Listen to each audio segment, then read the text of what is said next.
हो सकता है मेरी परिस्थितियों का जो प्रारूप है वो थोड़ा अलग है, आपकी परिस्थितियों का जो प्रारूप है थोड़ा अलग है।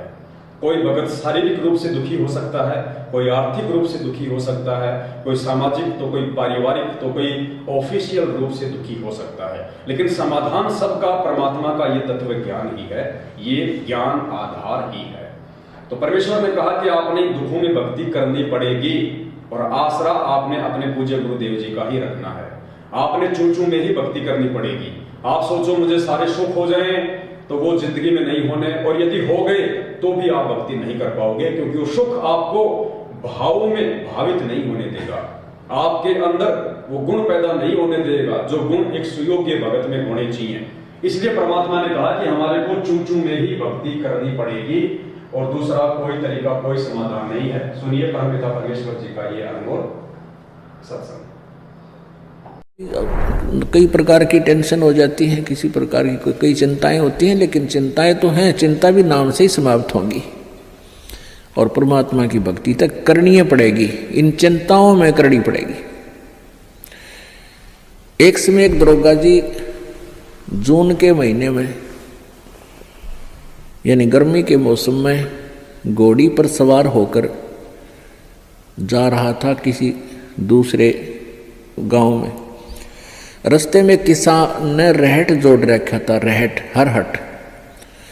वो रहट क्या होता था कि उसमें एक पुली होती थी लोहे की, उस पुली के ऊपर के ऐसे एक चैन डाल दी जाती थी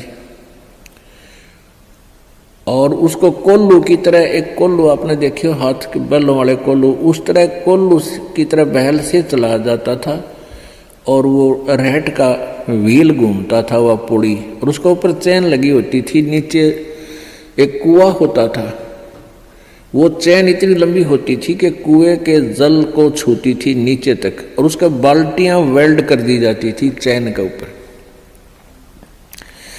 और वो बैल से बैलों को चलाया घुमाया जाता था कोल्लू की तरह, तो वो व्हील घूमता था, वो पुड़ी घूमती थी, वह चैन साथ में घूमती थी और नीचे से पानी आकर के खेतों में डलता था और खाली बाल्टियां वापस चली जाती थी और भरी बाल्टियां चैन के साथ ऊपर आती थी, ऐसे चलती थी। तब वो पानी खेतों में सिंचाई के काम आता था। तो किसान की घोड़ी को प्यास लगी, किसान को भी प्यास लगी। उसने देखा कि सामने रहट चल रहा है और पानी पीवेंगे, घोड़ी को भी पिलाएंगे। अब जो ही उस घोड़ी को निकट लाया वो दरोगा यानी वो SHO, तो रहट के अंदर से आवाज आया करती थी, वैसे जुगाड़ होया करते थे। वो व्हील व्याल चढ़ा रखे थे, वो चर चूं करके वह काफी जोर की आवाज आती थी उससे। वह घोड़ी उस चरचू ने सुनकर, चींचू ने सुनकर, और वह फड़क गई, 1 किला दूर जाके डटी। दरोगा जी गुस्से में हो गए, करे किसान या चू चू बंद कर दे भाई, चीचू बंद कर दे, मेरी घोड़ी डर रही है, मैंने पानी पीना और पिलाना है।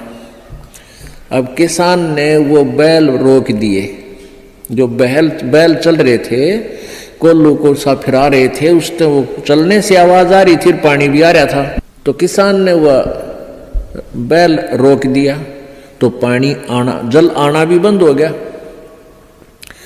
और आगे जल सीधा खेत में जा रहा था। खेत में जल साथ साथ वह जमीन प्यासी थी, पी रही थी। जल घोड़ी के पीने योग्य एकत्रित नहीं रहा, घोड़ी निकट आई, जल था नहीं। दरोगा जी ने कहा कि एक किसान जल निकाल। उसने फिर बैल का डंडा मार दिया, बैल चला तो चूं ची चूं, फिर वही घोड़ी फिर भागी। वो किसान को उसने कहा, दरोगा ने गया चूं चूं बंद करवा, ची चूं बंद कर। उसने फिर बैल रोक दिया, वो फिर घोड़ी लिया, पानी पाया नहीं। तब वो किसान बोला, दरोगा जी इस ची चूं में पी गए तो पी गए ना, दोनों मरोगे तुम। तो ये ची चू में ही पीना पड़ेगा ये जल राम नाम का भाई। जब राम नाम बंद कर दिया तो भक्ति गई, वह चू चू तो फिर फायदा क्या हुआ, वो टेंशन तो सही से भक्ति और बर्बाद होगी। तो इस चींचू में पानी पीना पड़ेगा, जल पीना पड़ेगा भाई, हिम्मत रखो।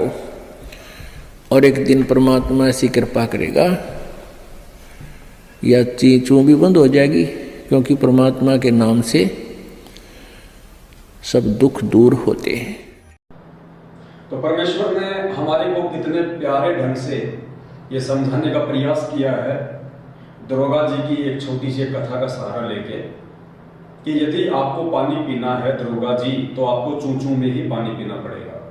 अगर चूचू बंद हो गई तो पानी नहीं मिलेगा।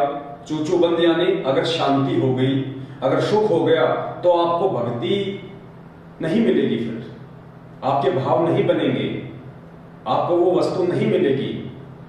तो आपको चूचू में ही पानी पीना पड़ेगा। थोड़ी सी हिम्मत करो। तो परमेश्वर जी के इस कथा के माध्यम से हमें समझाने का जो तात्पर्य है वो ये है कि हम भगत भाई बहनों ने थोड़ी हिम्मत रखनी पड़ेगी, क्योंकि अभी हम नए नए इस भक्ति मार्ग पे हैं। 2, 4, 5 साल कोई ज्यादा नहीं होते इस भक्ति मार्ग पे जुड़े हुए।